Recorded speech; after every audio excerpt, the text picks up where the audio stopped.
This is the Global News Podcast from the BBC World Service. I'm Jackie Leonard, and at 13 hours GMT on Tuesday, the 14th of September, these are our main stories. An international survey of young people has revealed widespread anxiety about climate change, with more than half saying they believe humanity is doomed.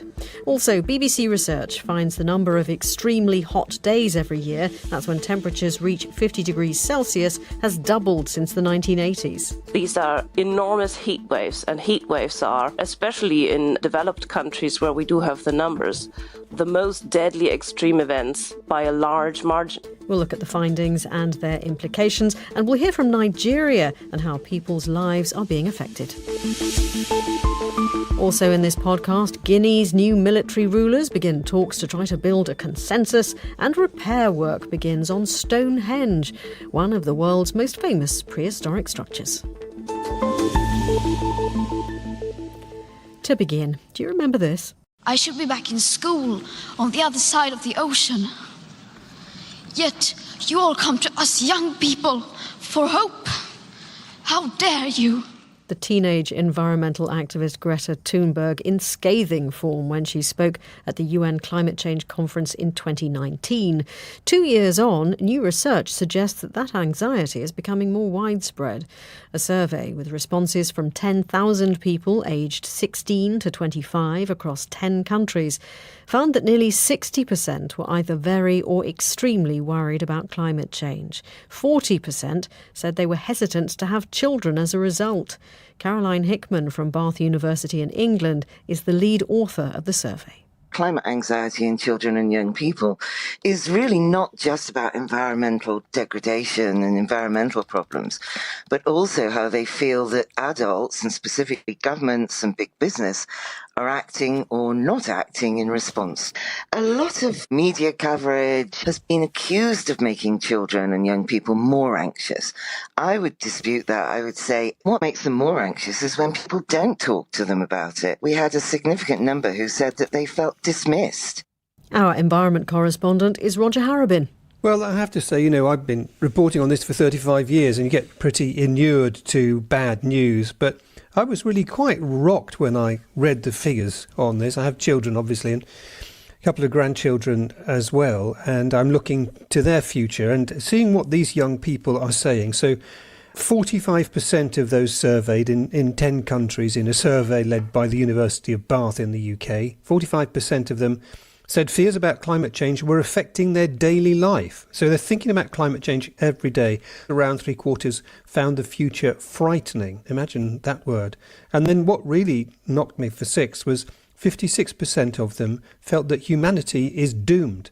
Now that's really powerful stuff. And you heard the clip there from the main author of the report. Her contention is that politicians are not responding to the challenge in the way that they need to. And that it's very easy to look at studies like this and say, oh, well, these people, there's some sort of pathology here. But her case is that actually it is rational for them to be scared because of the level of climate change we're already seeing and the level of climate change that appears to be locked in. And what are these young people doing about their anxiety? Do they actually have faith in politicians to take action? Are they taking direct action, personal steps themselves? It didn't ask that sort of thing, but it did tease out this bit about politicians. And it's clear that when you look at the survey, it seems quite clear that in countries where there was perceived to be the least government attention to climate change, those were the places where a sense of fear and hopelessness were the most prevalent. So there seems to be a direct correlation between government action and the way young people feel. Not surprising perhaps, but a useful message to politicians as they're coming up to COP26, the huge climate change conference coming up in Glasgow, where all countries are saying, oh yeah, we're doing our best, but the best, according to scientists, is nowhere near good enough.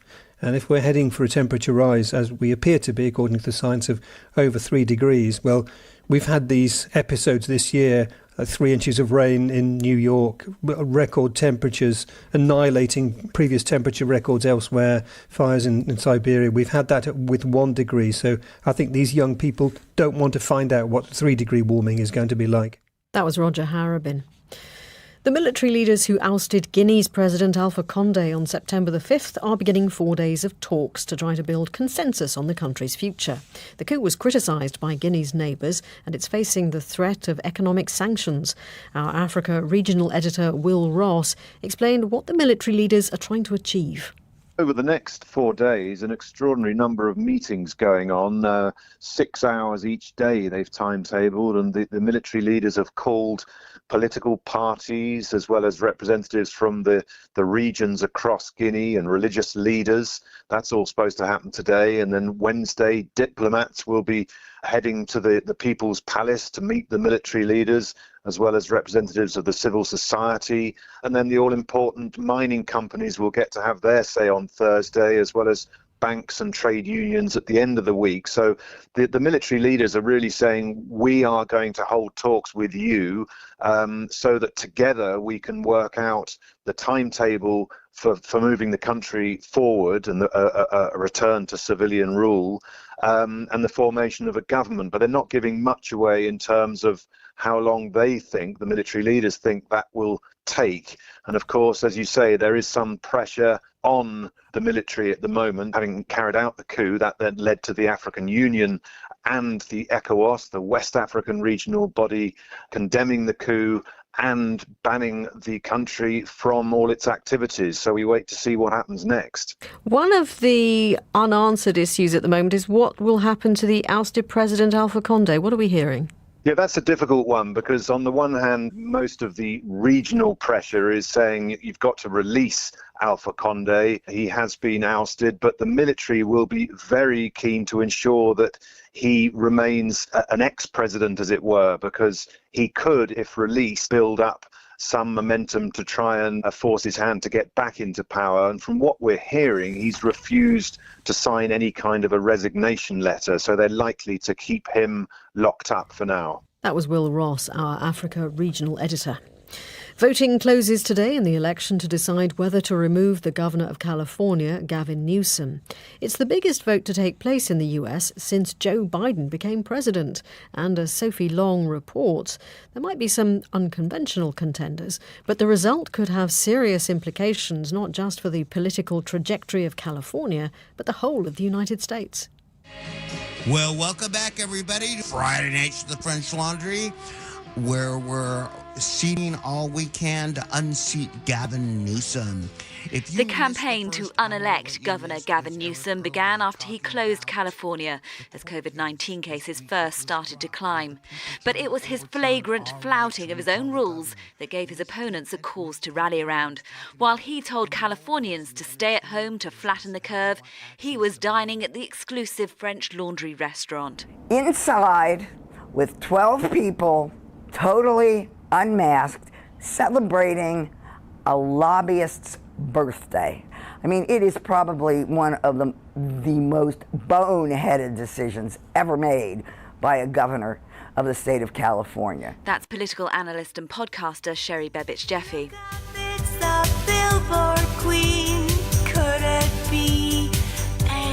But among the 46 running to replace the slick career politician is Angeline Billboard Queen, and others whose candidate statements read simply, "Can you dig it?" or "Love you." You might forgive the governor for initially thinking the effort to oust him could be easily shrugged off. But there are also those with real national name recognition, like former Olympian and reality TV star Caitlyn Jenner. And you can't have a healthy America if you have a sick California, and you know what? California's pretty sick right now. A combination of apathy or overconfidence among Democrats and ignorance of recall rules suddenly made the situation look much more serious for Newsom. Then this man entered the race. Larry Elder, a right-wing radio host who calls himself America's truth detector and says he'll end antivirus mask mandates before his first cup of tea. Larry can make a change, and Larry's going to make our state great again. What happened to our freedom? Bye, Larry. It's good to see you, honey. Bye, Larry. But as he emerged as the front runner to replace Gavin Newsom, it seems he might have done the governor a favour. Here's Sherry Bebbich-Jeffy again. When this is all over, Gavin Newsom's going to have to write a thank you note to Larry Elder. As soon as the Newsom campaign managed to take the spotlight away from what Newsom has done and make it a choice between California values and a mini Trump, things began to gel for the No on Recall campaign. This election is a matter of life and death. Public health is on the ballot. Climate science is on the ballot. Social justice is on the ballot. But he's not out of the redwoods yet. In Californian politics, even the inconceivable is conceivable, as illustrated by action hero Arnold Schwarzenegger in 2003, when he unseated the then Democratic governor Gray Davis. We are here, ladies and gentlemen, to clean house. Larry Elder may have a star on the Hollywood Walk of Fame, but global megastar he is not. Current polling indicates otherwise, but if he were to succeed, there could be major implications, not just for California, but nationally. Sophie Long reporting. The Russian government says President Putin will go into self-isolation because cases of coronavirus have been detected in his entourage. Just before we recorded this podcast, Vitaly Shevchenko of BBC Monitoring was asked about these cases and the possible degree of risk to Mr. Putin. Well, we don't know much, which is not surprising given the pall of secrecy which surrounds President Putin and his health. This morning, shortly after the Kremlin announced that he would be self-isolating, President Putin's spokesman said that he knew very well which of the people that the president had met had tested positive for COVID, but he stopped short of naming them. Hints that this might be on the cards appeared yesterday when Putin said that so many people around him were falling ill with coronavirus that he might need to go into self-isolation. Shortly after that, however, his press office said that he meant it figuratively, but looks like now he's doing it literally. Interestingly, also yesterday, Putin had a meeting with his counterpart from Syria, Bashar al-Assad. So there's media speculation now about whether the Syrian ruler might be infected too. Interesting. Well, many world leaders over the last sort of year and a half have at various stages gone into self-isolation. How unusual is it for Mr. Putin to do the same? It is unusual because it's very rare for the Kremlin to disclose precautions taken by the president, because so much of Vladimir Putin's authority rests on his very macho image. It's almost as though the Kremlin is keen to project this image of Putin, the superhuman, invincible to the virus, and now he is self-isolating. That's unusual. Vitaly Shevchenko of BBC Monitoring. The American jazz promoter who pioneered the modern music festival, George Wein, has died in New York, aged 95. Aruna Iyengar looks back at his life. George Wein was a legendary festival promoter whose idea for multi-stage outdoor performances became the model for Woodstock and countless other live events. In 1954, he launched the Newport Jazz Festival with a stellar lineup, including Billie Holiday, Dizzy Gillespie and Ella Fitzgerald. It soon became an institution. We'd like to welcome back to the grandstand Ms. Dinah Washington. Duke Ellington revived his career at Newport, and it soon attracted the biggest names in jazz, including Louis Armstrong.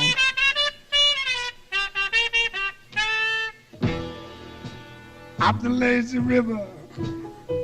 A former jazz club owner and aspiring pianist, George Wein also founded the Newport Folk Festival, which launched the careers of Bob Dylan and Joan Baez and remains a focal point for folk music lovers. He was the force behind the New Orleans Jazz and Heritage Festival, attracting thousands in a yearly celebration of music and food.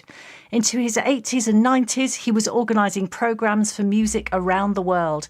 Talking about his career, he once said, "With me, it's not a matter of business. This is my life." That was Aruna Iyengar. Still to come in this edition of our podcast, a report suggesting that Facebook has given special privileges to some of its users. Now, earlier we talked about young people's growing anxiety about the changing climate. This next item might be part of that story. A BBC analysis has found that the number of extremely hot days every year, and by extremely hot we mean when the temperature reaches 50 degrees Celsius, has doubled since the 1980s. In the same period, temperatures of 45 degrees Celsius and above occurred on average an extra 2 weeks a year. Dr. Friederike Otto from the Environmental Change Institute at Oxford University worked on the data with the BBC. These are enormous heat waves, and heat waves are, especially in developed countries where we do have the numbers, the most deadly extreme events by a large margin. In places where it's new or where longer days of very high temperature are new, it's particularly deadly because people are not used to the idea that weather can kill. Hanan Razek, a correspondent for BBC Arabic, has been looking at the analysis. Apart from the fact that it's very hot when it gets to 50 degrees, on health, it poses a threat on the human body. It can put the humans in an extreme and a dangerous condition called heat stress, which the human body cannot release heat through sweating in this condition, and it may lead to the failure of some body organs. It can go to that extreme. According to the World Bank, by 2050, if the climate change continues in the current rate, there will be around 140 million people who will have to leave their homes and live somewhere else just because of the extreme hot weather. You've talked about millions of people potentially having to uproot and move away. What sort of areas particularly are badly affected? Well, we know that the Middle East in general, and specifically the Gulf region, is the most affected by the extreme hot weather. But scientists actually expect more and more areas to experience that hot and extreme weather in the coming decades. Humans are clever and adaptable. How are people adapting to changes in the temperature? I know from the Middle East, for example, people are relying heavily on air conditioning. Not very helpful potentially for the environment, but this is how they cope. There have been initiatives calling for more tree plants to actually cool down the weather. There is a great awareness, I can tell you that, Jackie, between young people in particular who care about the environment, who care about the future, and they are worried about climate change. Hanan Razek, a correspondent with the BBC Arabic service. Well, one country where millions of lives have been affected by climate change is Nigeria. And the country's oil production industry, so vital to the economy, is partly to blame, as Peter Okwache reports. Climate change has had a devastating impact on Nigeria's landscape. Severe droughts in the north have turned once fertile lands into deserts, while heavy rainfall has led to flash floods in the south. When I was a kid, the rain is not like this, the weather is not like this. But now, the weather has changed. Anytime, rain will fall. So I think that the life is not getting end.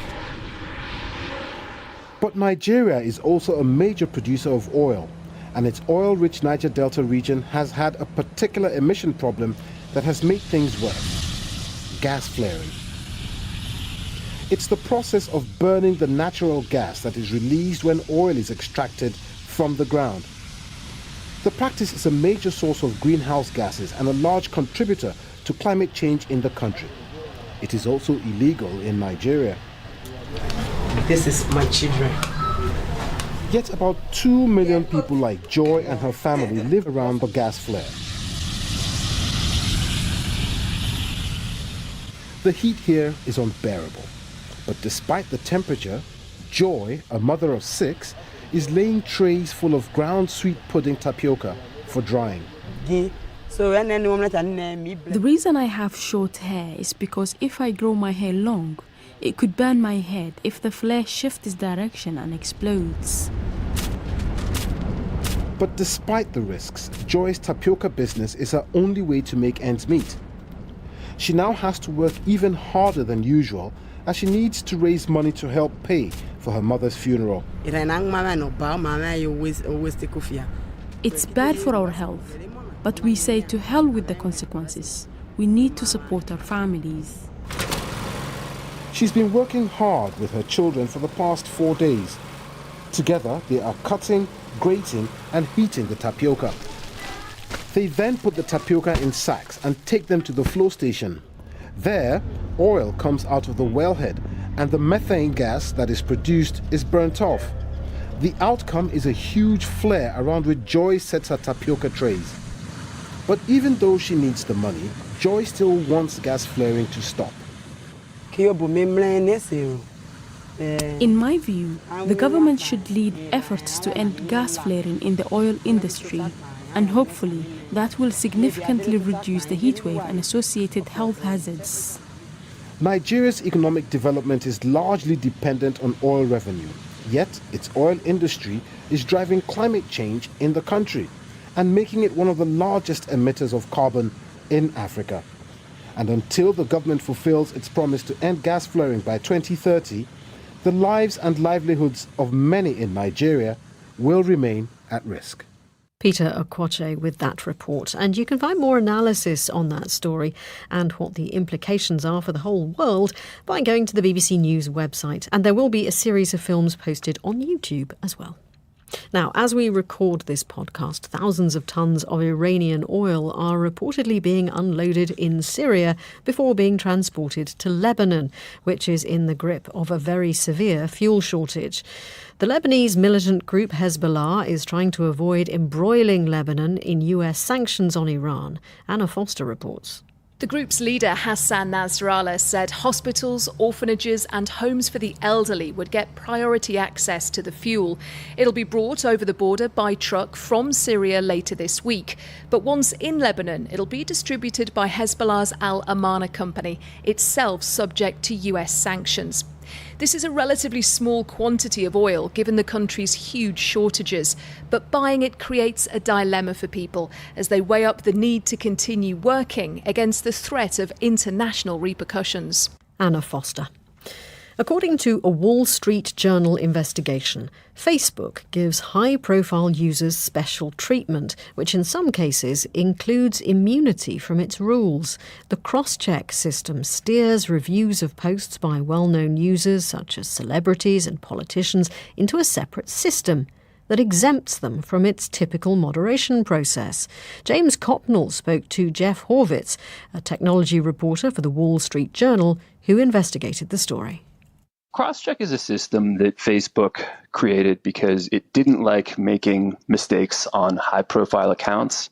So the idea was that anytime they were going to take an action against someone who was important, and that meant media, government, celebrity of any variety, they were going to sort of take a second look and have one of their staffers sort of make sure that the penalty made sense. But the problem is, they didn't ever really staff this right, and they also realized that the safest way to make sure they would never enforce wrongly against powerful people was to never enforce at all. So they created what was called the whitelist, which was actually a bunch of different sort of exemptions from Facebook rules. So it went up to and including being exempt from having to follow any rules whatsoever on Facebook. What seems rather damning from your reporting is it appears Facebook knew about the problems, the inconsistencies in all this. Oh, yeah, no, no one ever thought that exempting people from enforcement was an acceptable thing to do. And by 2019, they actually put together a review, and we saw an attorney-client privilege document that basically discusses how they are aware this program is not publicly defensible, and that it is a breach of trust with users, and that what the company was saying publicly about how it deals with high-profile accounts was just flat false. Has Facebook responded to all this? Yeah, Facebook has said that the cross-check program, that criticizing how it was carried out is fair, but that the general idea of giving high-profile users content a second look is a solid one. They've said that they are working to clean this situation up, right? And that it is true. They began this process in 2019 and did, in fact, make some gains per the company. There's some indication of that in the documents. But in 2020, there were actually 5.8 million people who were covered by cross-check worldwide. So basically given this special privilege of an automatic appeal at the very least, and possibly a full enforcement exemption at the most. That was Jeff Horvitz of The Wall Street Journal speaking to James Copnell. And finally, it's thousands of years old and is one of the world's most famous prehistoric monuments. But the circle of standing stones at Stonehenge in the southwest of England hasn't always looked so neat as it does today. A major archaeological and engineering project in the 1950s involved repositioning stones that had fallen. Here's a recording from the UK's Ministry of Works at the time. At some time in history, very likely it was the Romans, when they invaded this country, they deliberately knocked a lot of these stones down. Well, that's all very respectable ancient history, and we're not attempting to alter that. Some of the stones weigh over 45 tons. Have you any idea how they were erected in the first place? Well, not with the help of the same equipment that we have now, manpower and a certain amount of prizing. What a shame we don't talk like that anymore. Now, English Heritage, which looks after the site, is beginning a new set of repairs to the stones. Heather Sabir is curator of the monument. The magnificent prehistoric monument of Stonehenge has been standing for 4,500 years, exposed to the elements, the wind and the rain and the ice, and as well as previous works that have been done. So English Heritage is undertaking a conservation programme on some of that work to ensure that it stands for another few thousand years. It's really part of our ongoing conservation at English Heritage, and with the aid today of modern technology, we have, for example, a laser scan of every stone, so we know every feature of every stone and how they fit together. And we've got a small team of conservators working particularly on the lintels, which are the huge horizontal stones that hold the uprights in place. There's nothing structural that we're repairing today, but we're making sure that the lintels are bedded properly onto the upright stones, and we're also trying to future-proof because we're thinking about what the weather's going to be like in the future. Very wet here this morning, so we're going to be filling some of the natural cracks and fissures with some lime mortar as well to stop water sitting on top of the lintels, for example. Richard Woodman Bailey will place a coin at the top of one of the upright stones to commemorate the restoration. His father Aubrey was involved in the original restoration in 1958. I was here with my father, indeed mother, in the school holidays here, and playing around the stones on the day that the lift was actually taking place. So I had this coin, I think rather on the spur of the moment, thrust in my hand as the stone and the cradle around it, weighing, getting on for 60 tons, was just 2 feet above the ground. And I was asked to pop this halfpenny coin under this stone as it was dangling above my head. But I didn't spend too long there, I can assure you. Richard Woodman Bailey. And that's it from us for now, but there will be a new edition of the Global News podcast later. If you would like to comment on this one or the topics we've covered in it, do please send us an email. The address is globalpodcast@bbc.co.uk. This edition was mixed by Philip Bull. The producer was Rahul Sarnaik. Our editor is Karen Martin. I'm Jackie Leonard, and until next time, goodbye.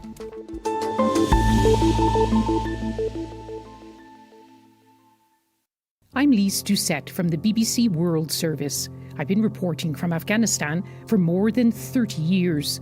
The Americans are now out, the Taliban in. How did we get here? What happens next? Our podcast, A Wish for Afghanistan, may be able to help. Search for A Wish for Afghanistan wherever you get your podcasts.